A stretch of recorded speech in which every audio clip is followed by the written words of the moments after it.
ধর্মরাজ যুধিষ্ঠিরের নরকদর্শন।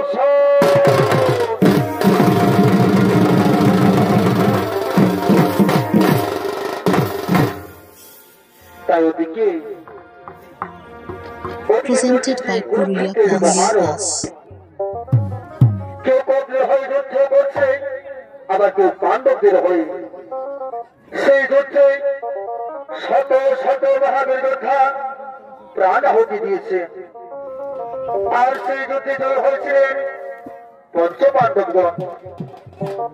তাই সেই কুরুক্ষেত্র যুদ্ধের শেষে যুধিষ্ঠির, ভীম, অর্জুন, নকুল, সহদেব ও দ্রৌপদী তারা সমস্ত সংসারের মায়া ত্যাগ করে সে হস্তিনাপুর খান্ডগ্রস্ত করে তারা স্বর্গযাত্রায় চলে যান।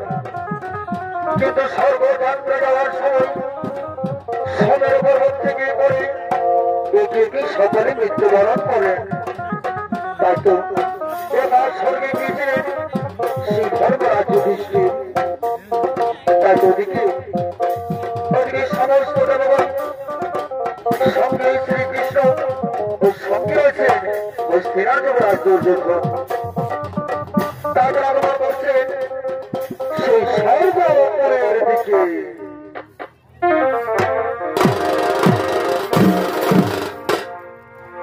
বাড়ি ভাই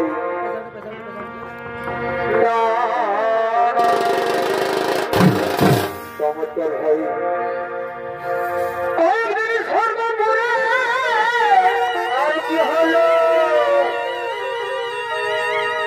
এই দেখো দেব বলো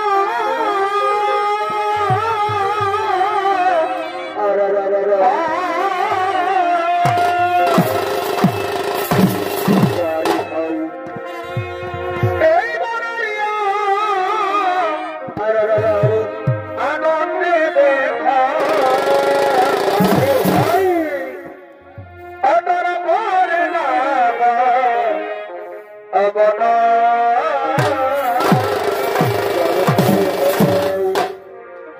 তবে সঙ্গে লয়ে এই দরজার ভাঙা বাড়ি ভাই, তবে সঙ্গে লয়ে এই দরজার ভাঙা এ ভাই একমাত্র আয়ন সবে এই দেখো সর্বপরে এ দাঁড়ে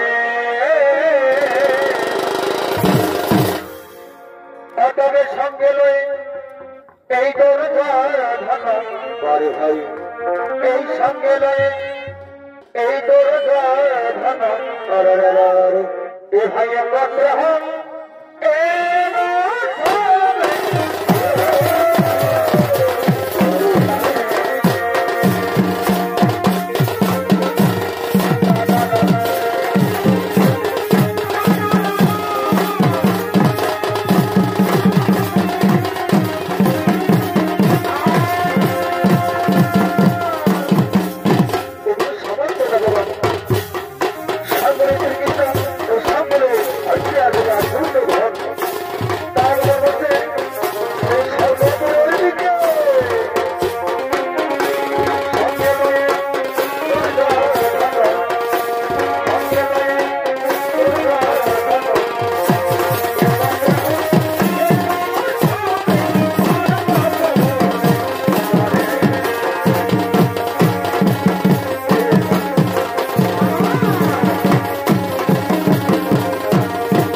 সঙ্গে সঙ্গে বলছেন বসে যান দেবগণ বসে যান নিজ আসন গ্রহণ করে বসে যান। আরো অপরদিকে ধর্মরাজ যুধিষ্ঠির সেই স্বর্গপুরের দিকে আগমন করছে।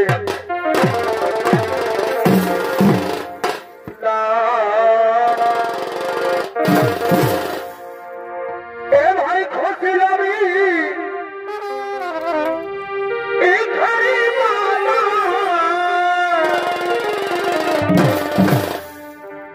ওই আবার নামি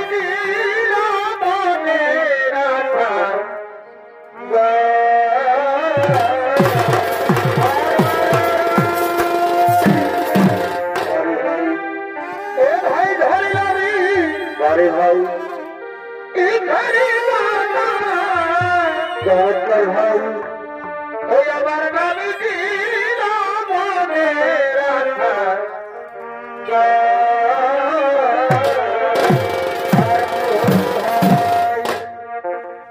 আমার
নৃত্য পরিচালক নৃত্যশিল্পী ডাক্তার সিং সরদার।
আমি কাকে দেখছি স্বর্গরাজ্যে, আমি কাকে দেখছি স্বর্গরাজ্যে। কি দুর্যোধন, এই মহাভাবী দুর্যোধন কিভাবে স্বর্গরাজ্যে আগমন করেছে বলুন, বলুন একজন পাপে কি স্বর্গরাজ্যে স্থান আছে? সঙ্গে সঙ্গে নারায়ণ বলে উঠলেন, শোনো যুধিষ্ঠির, শোনো যুধিষ্ঠির, শোনো, এই দুর্যোধন বর্তমানে মহাভাবী হলো, তার পাপ কর্মের ফল ভোগ করে নরম যন্ত্রণা সহ্য করে এখন সে স্বর্গ লাভ করেছে। তুমি এখন আসন গ্রহণ করো যুধিষ্ঠির, তুমি এখন আসন গ্রহণ করো। না প্রভু, আমি মহাভাবীর সঙ্গে আসন গ্রহণ করতে পারি না প্রভু। যে দ্রৌপদীর বস্ত্র হরণ করেছে, যে অভিমন্যুকে নিরস্ত্র অবস্থায় হত্যা করেছে, আমি তার যদি কখনো আসন গ্রহণ করতে পারি না প্রভু, আমি আসন গ্রহণ করতে পারি না। শোনো যুধিষ্ঠির, এই স্বর্গরাজ্যে তুমি কাউকে হিংসা করতে পারো না, এই স্বর্গরাজ্যে তুমি কাউকে হিংসা করতে পারো না।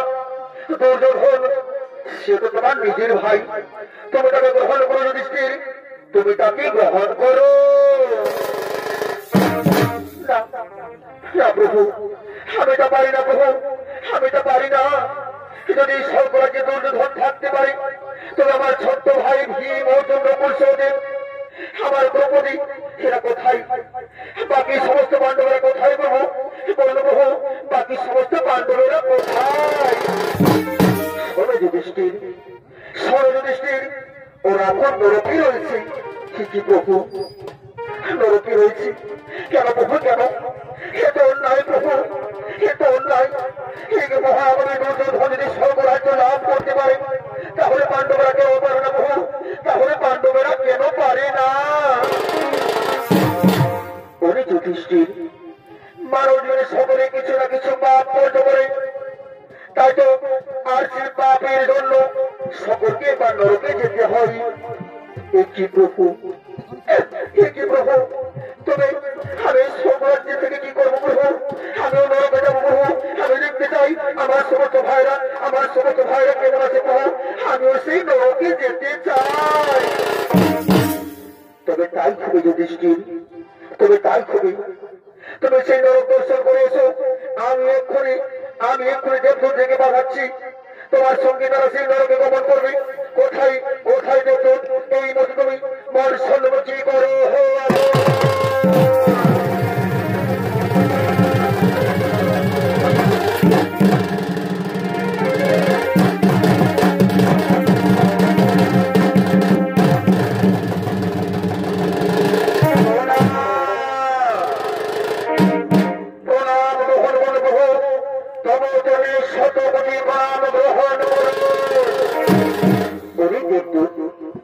তুমি যুধিষ্ঠিরকে নরকে নিয়ে যাও, সেখানে সমস্ত পাণ্ডবেরা পাপ করে যেতে খাও। তাই তো ওরা তোমরা সেই স্বর্গপুরে ফিরে এসো। হে প্রভু, তাই কবি আপনারা অক্ষরে কোনো বলার প্রভু, আপনি নিশ্চিত মনে চলে যান প্রভু, আপনি নিশ্চিত মনে চলে যান।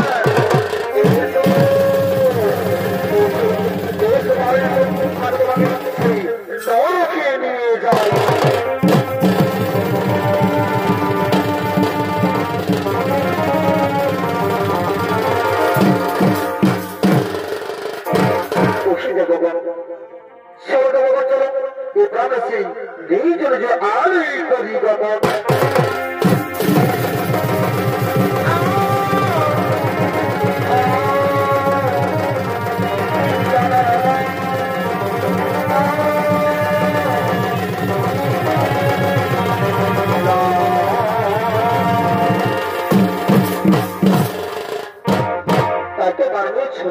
দর্শক মন্ডলী এতক্ষণে যুধিষ্ঠির তার ভাইদের প্রতি সর্বোচ্চ চলে গেলেন সেই পাতালের উদ্দেশ্যে আর এদিকে বদ্ধভাবে পাণ্ডবরা সর্বযাত্রা করার সময় অভিমন্যু পুত্র পরীক্ষিতকে রাজদায়িত্ব দিতে চেয়েছিলেন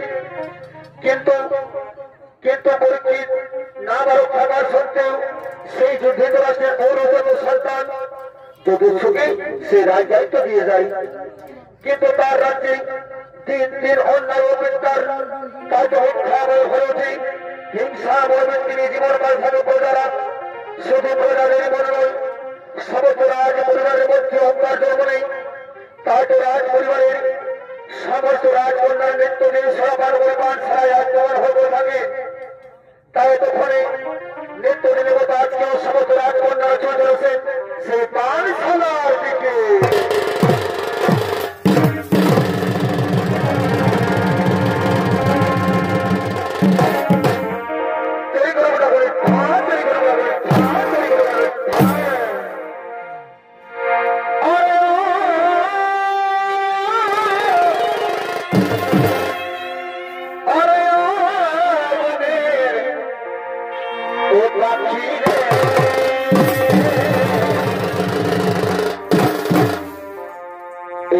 কৃষ্ণায়ার প্রিয়া প্রিয়া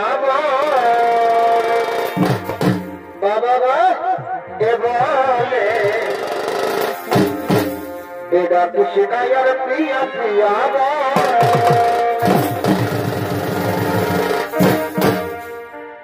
আরে পাখিয়া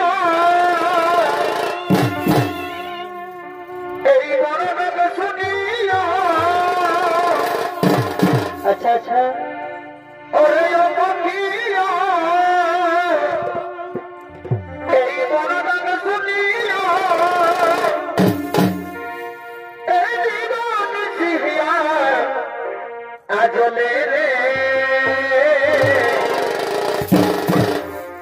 এটা কৃষ্ণায়ার প্রিয়া প্রিয়া বলে এবারে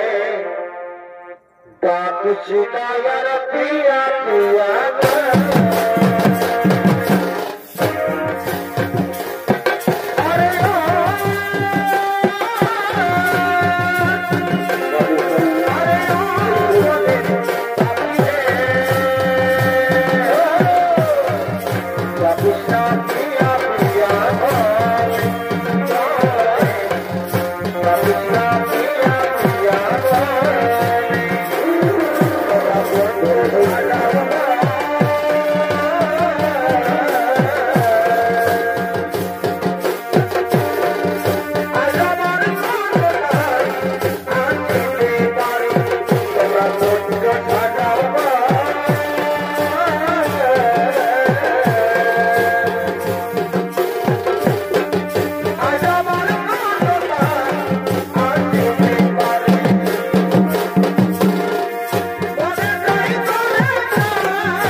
সুরাপানের ইচ্ছা নেই নেই, তাই তো নিত্য নিত্য সুরাপান করে এই রূপ জীবনটা আমাদের ভাটা পড়ে গিয়েছে।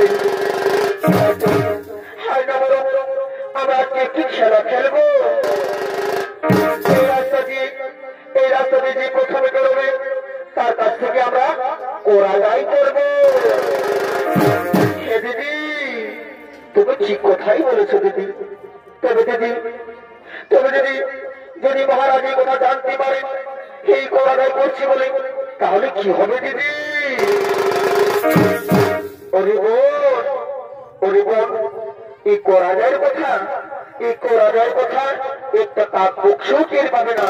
আর সেই মহারাজ আর আমরা বিশেষ করবো না বোন। চলো বোন, চলো আমরা খানিক্ষণ ওইখানে একটু বিশ্রাম করি। তাই কবি দিদি, আমরা খানিক্ষণ একটু বিশ্রাম করি। তাই তো পারবো ছবি তুমি দর্শক মন্ডলী, সমস্ত রাজকন্যারা ছলনা পড়াশোনা করার জন্য কৌরানোর জন্য অপেক্ষায় রইলেন। আর সেই পথে সেই কুরুক্ষেত্রের মহাযোদ্ধা কর্ণের দ্বিতীয় স্ত্রী সুপ্রিয়া, তিনি নিজ মৃত স্বামীর সঙ্গে পাগলিনী হয়ে নিজ গৃহের দিকে আগমন করছে।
কথা বলছি তো রাজকন্যা,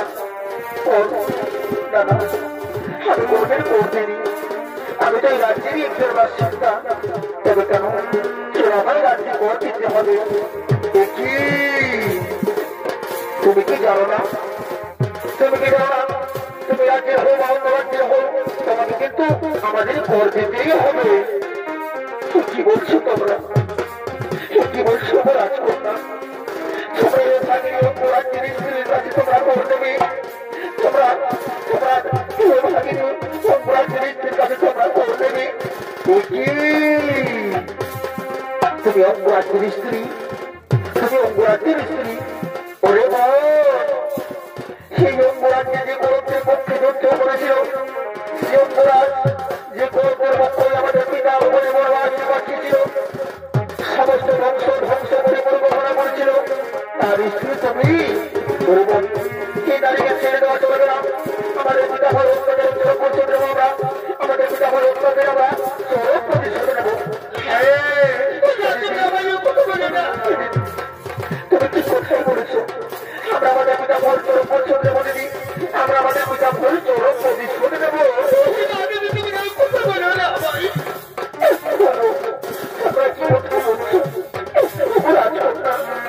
কোন ক্ষেত্রে যুদ্ধ অপরাধ বন্ধ হয়ে গেছে, সমস্ত গরমদের পরাজয় হয়েছে, তোমরা জয় লাভ করেছো। এখন আমি অপরাধের সব বলতে পারছি না। তোমরা আমার কাছে কর দেবে দাদা, আমার কাছে কিছু নেই করবার মতো। তোমরা আমার শ্রীরাম রাজকন্যা, তোমরা আমার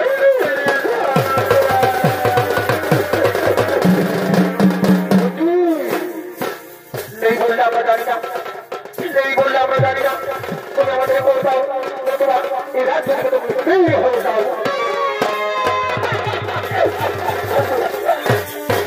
রাজকন্যা, তোমরা রাজ্য থেকে আমায় বের করে দিও না গো।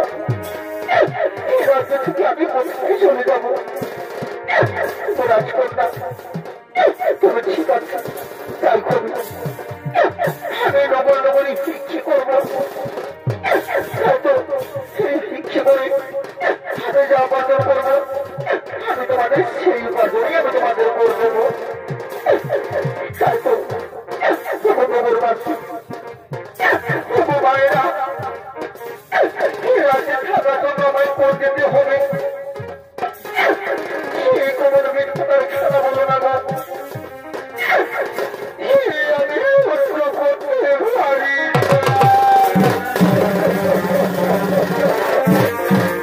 আমি রাস্তা দিয়ে যাচ্ছি বলে আমায় কর দিতে হবে।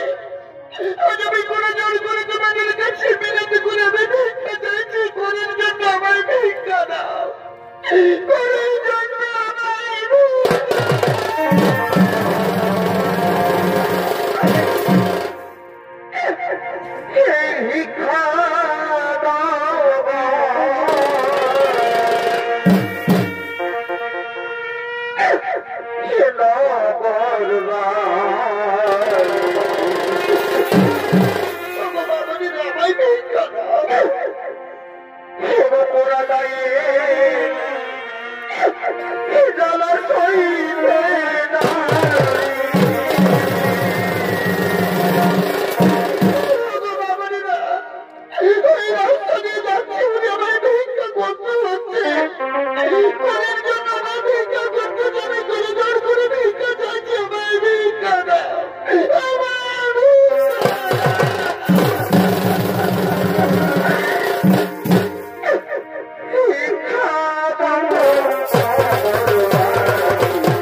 কি তোমরা কি করছো? এই গৃহবন্দী হারা স্ত্রীকে তোমরা এইভাবে অত্যাচার করছো। আমি মহাবনে আসতে তোমাদের নগর দর্শন করতে এসেছিলাম, কিন্তু যা দেখলাম তা তোমাদের নগরে অবশ্যই নিন্দাময়ী। কি মনিব, কি মনিব, কিসের নিন্দাময়ী? আমরা তো পৌঁছেছি মাত্র। কি রাজকন্যা, কি রাজকন্যা যুধিষ্ঠির ভীম অর্জুন নকুল সহদেব যখন এই রাজ্যে রাজা ছিলেন তখন এই রাজ্যের কোনো প্রজাকে কর দিতে হতো না। আর তোমরা একজন বিধবা স্ত্রীর কাছে কর নিয়েছো। আমি তোমাদের অভিশাপ দেবো, আমি তোমাদের এই মধ্যে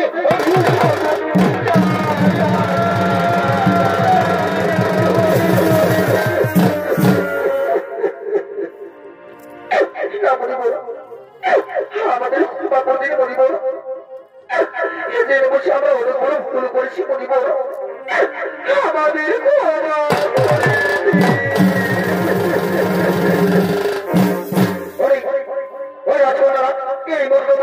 এই মর্যাদা আমার সম্মুখ থেকে দূর হয়ে যাও, দূর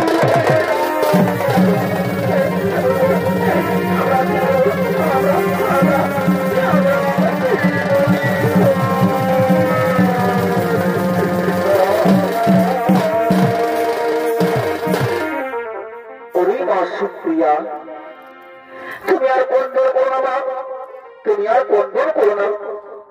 তোমার স্বামী মহা সুখী আছে সুপ্রিয়া, তোমার স্বামী মহা সুখী আছে। শুধু তোমার স্বামী নয়, যতজন সেই কুরুক্ষেত্রের মহাযুদ্ধে বীর গতি লাভ করেছে তারা সবাই নিজে নিজে লোকে মহা সুখী আছে। চলো চলো সুপ্রিয়া, চলো আমার সঙ্গে আমার প্রতিনে চলো। এই পাপ রাজ্যে আর তোমাকে ভোগ করতে হবে না। চলো সুপ্রিয়া, চলো আমরা সেই আমাদের কুটিরের দিকে করি।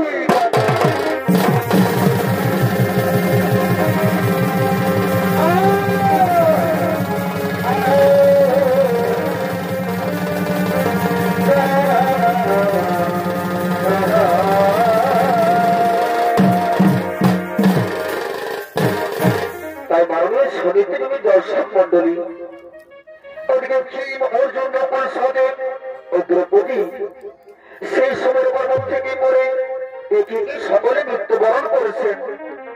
তাই থেকে তাদের মৃত্যু আত্মারা, তাই যখন মৃত্যুর পর তাদের মৃত্যু আত্মারা এতক্ষণ সেই নরকের দিকে আগমন করছে।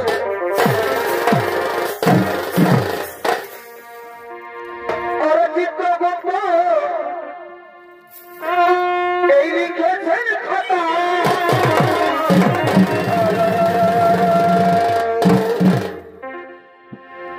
এই চিত্রবঙ্গ এই লিখেছেন খাতা, এই হলে হবে না।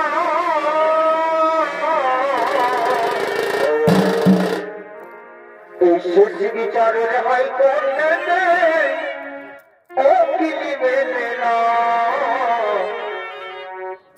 শেষ বিচারের হাই করতে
প্রতিটি সঙ্গে নিয়ে সে জমানোর দিকে আগমন করছে।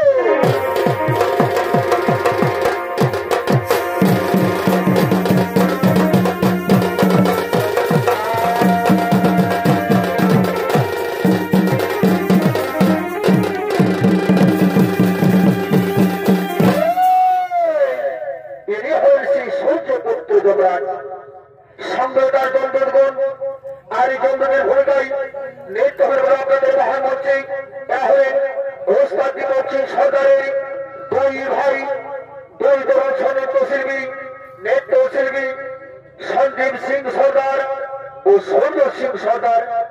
আর জগাদের ভূমিকায় আপনাদের মহামঞ্চে ছৌ নৃত্য করবেন উনি হলেন আপনাদের সকলকে সুপরিচিত সুনাম ধন্য নৃত্যশিল্পী ওস্তাদ দীপক সিং সর্দার।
পাপ করতে পারি না, আমরা কখনো পাপ করতে পারি না।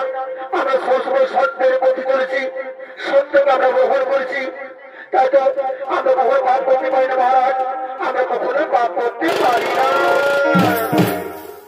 কি পাপ করতে পারা তোমরা? এই পাণ্ডবরা কি বলে? এরা কি পাপ করে না, সদাই সত্য কথা বলে।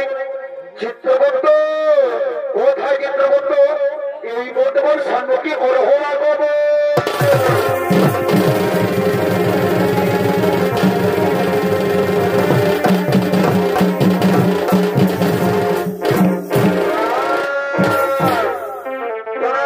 মহারাজ তবু তুমি শতপতি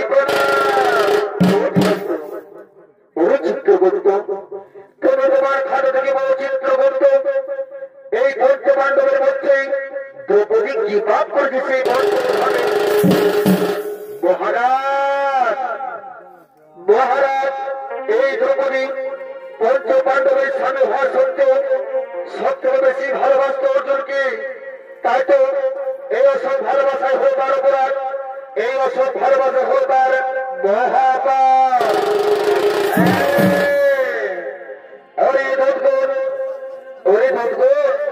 তোমরা দ্রৌপদীকে মারতে মারতে সেই বৌদ্ধদের দিনে ফেরো না।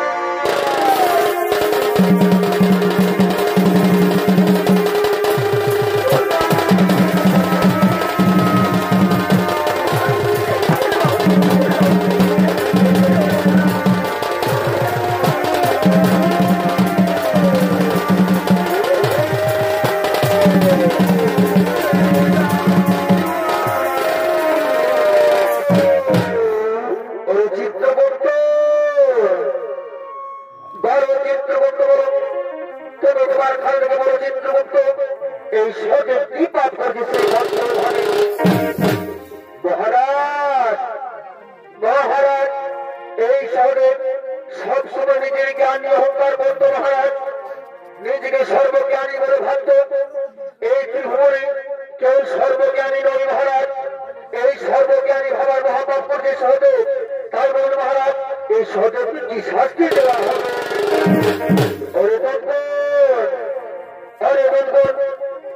তোমরা এই সর্বের মস্তকে সহস্র মুসল দিয়ে আঘাত করো।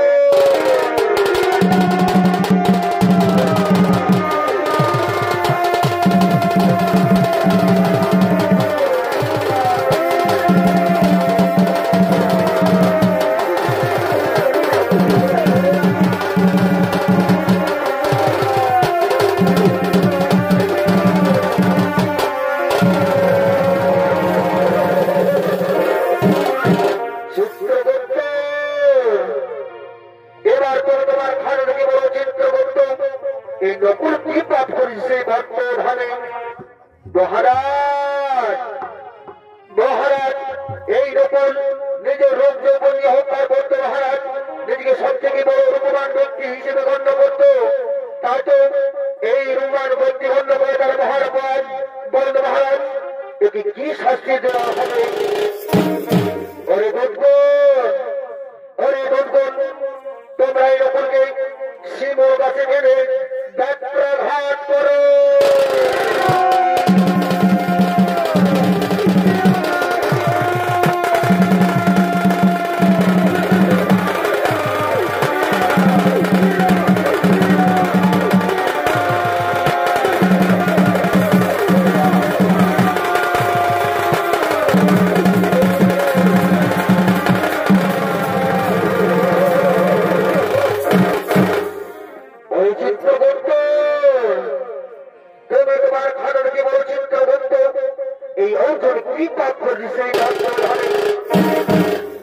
মহারাজ মহারাজ এই অর্জুন সব সময় সত্যনাথের গর্ব করত মহারাজ, নিজেকে সব থেকে বড় ধর বলে অহংকার করত এবং অন্যান্য ধর্মকে তুচ্ছ মনে ভাবত।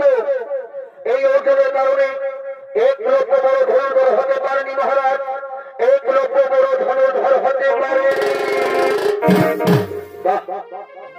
চমৎকার চমৎকার অর্জুন তোমার বীরত্ব, এই বীরত্ব অর্জুন এ তোমার বীরত্ব নয়, এ তোমার মহাপাপ।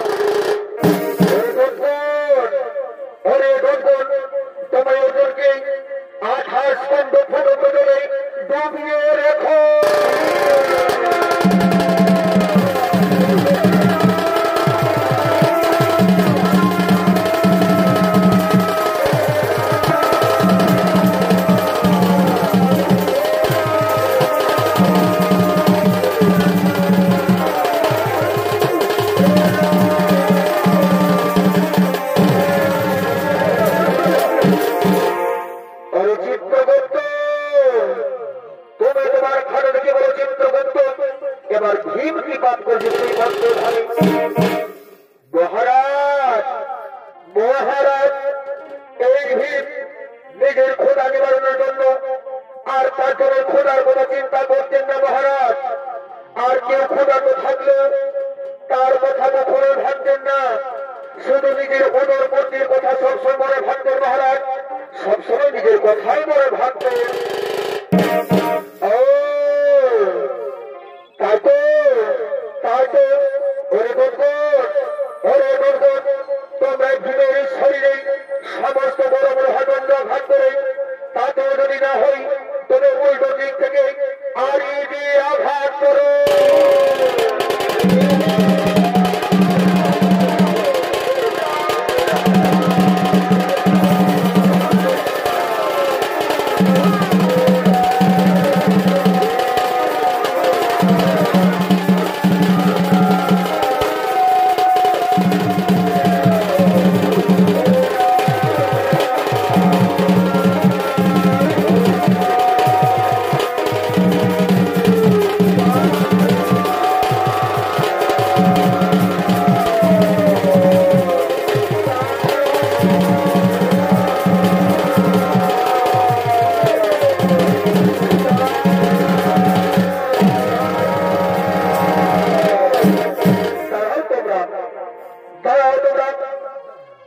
আমার ভাইদের তোমরা এভাবে শাস্তি দিচ্ছ কেন? সেটা আমাদের ভাইদের ছেড়ে দাও, নতুবা তোমাদের বন্ধ করিব ছেলে। তুমি আমাদের বন্ধ করিবে ছেড়ো, তাহলে হয়েছে বলুন দেখি কার হাতে কত।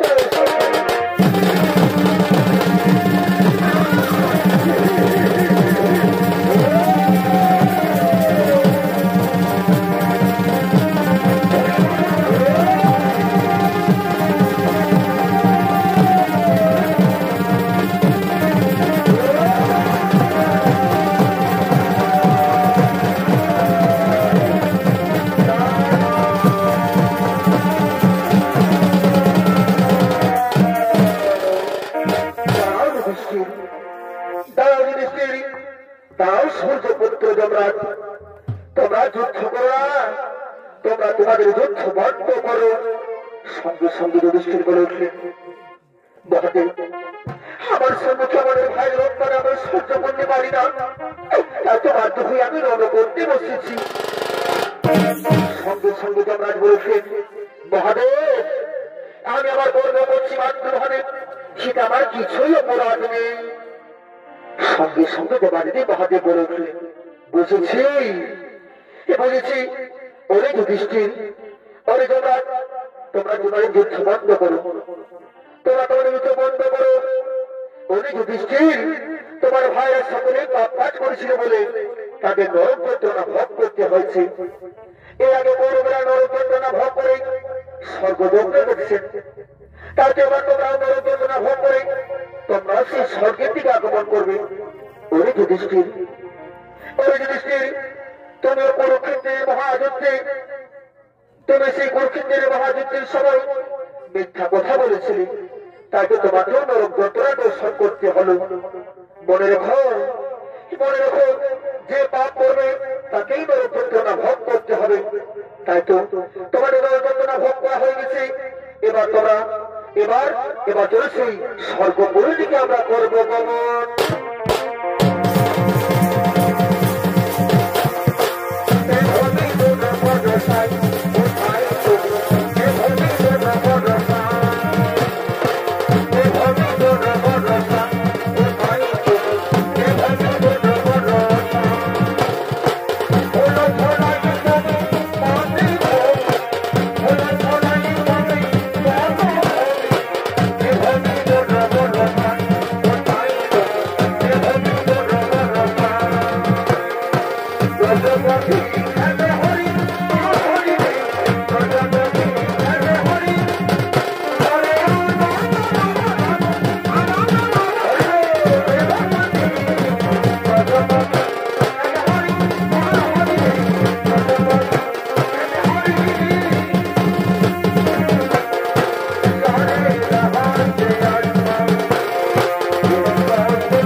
আমাদের সকল সদস্য মন্ডলী আপনাদের মহানমন্ত্রী আমরা এবারে এখানে করে আমার সমাপন। নমস্কার নমস্কার নমস্কার।